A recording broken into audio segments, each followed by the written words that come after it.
Assalamu alaikum malam mai fiko ke lafiya kalau lafiya? Lafiya kalau wallahi dan fulani lafiya kalau alhamdulillah. Ito madalla ka san wanshan kudin ya je hismun lafiya kalau. A kudi sun je ko? Wallahi Allah. To alhamdulillah. Kai gaskiya hanyar kunnan akwai sauri.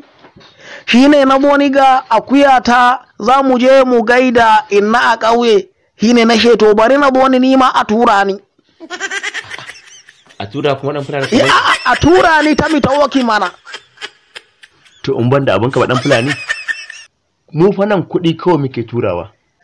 To kai malam mai pikokes na gane ai ya shiga da wuri shine na she ni ma ran zo ni a tura ne maimakon ije na tafi a kafa ko?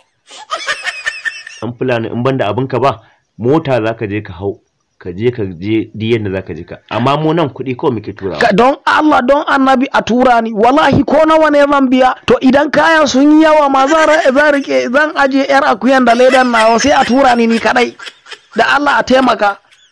Gaskiya dan fulani ba zai yi ba ka je ka hau mota kawai ka je ga da irwarka. Haka shi abun ma iskanshin banza ne ni na dauka ma ana tura mutane in dai ko ba a tura mutane na tiwa kidin na iskanshin banza ne.